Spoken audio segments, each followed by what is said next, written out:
In turning around to play Thursday of Week 2 after matching horrid Week 1 showings last Sunday, the Texans and Bengals had very little time to dwell on their disastrous 2017 debuts. But did they have enough of a window to fix anything? The numbers are ugly, to say the least. In their season-opening losses, Cincinnati to Baltimore, and Houston to Jacksonville, combined for 7 points, 9 turnovers, 15 sacks allowed, 18 penalties. Burn the tape and bury the ashes. The Texans, unlike the Bengals, at least scored in Week 1, courtesy of a Deshaun Watson to DeAndre Hopkins touchdown pass. As of Thursday morning, Houston coach Bill O'Brien had yet to make official whether Watson or Tom Savage would start at QB in Cincinnati, but all signs and reports have pointed toward the rookie. On his birthday, no less, Watson was 12 of 23 for 101 yards, a TD, interception and fumble against the Jaguars. Savage finished 7 of 13 for 62 yards and 2 fumbles. Between them, they were sacked a Jaguars franchise record 10 times. The game's dagger, and perhaps the end of Savage's brief run as starter, came when Yannick Ngakoue sacked Savage late in the first half, forcing a fumble, which Dante Fowler scooped up and took to the house. The decision to go with Deshaun really didn't have a whole lot to do with. It had more to do with could we find the spark?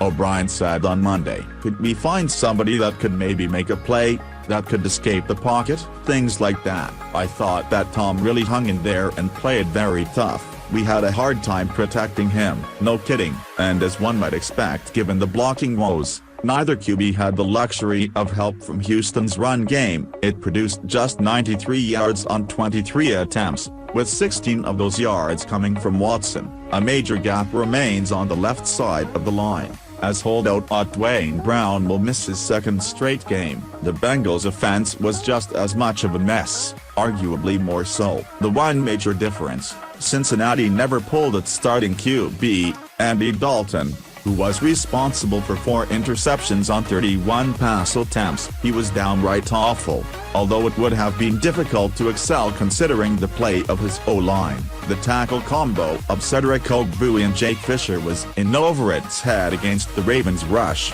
and the interior of the line fared about the same. Unfortunately for everyone involved there, the Texans will trot J.J. Watt, Jadeveon Clowney and its own potent defensive front into Thursday night's matchup. The Jaguars kept QB Blake Bortles clean, much of which they owe to game flow. They led after just 3 minutes and were up by 19 at the break.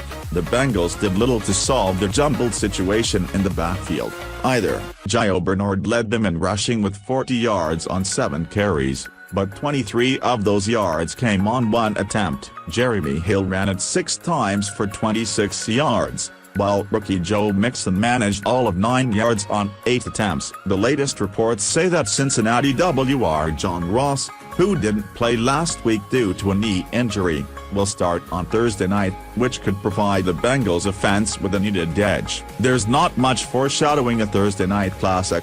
Watson drawing his first NFL start could be the only thing holding the audience's attention.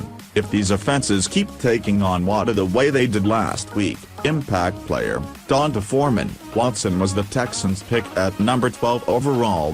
Foreman got the nod at number 89, while the big-bodied, but nimble, back out of Texas saw just 1 carry Sunday. O'Brien promised that he would be more a part of the action versus the Bengals. He'll be behind starter Lamar Miller, so it remains to be seen just how many reps are reserved for the first-year back.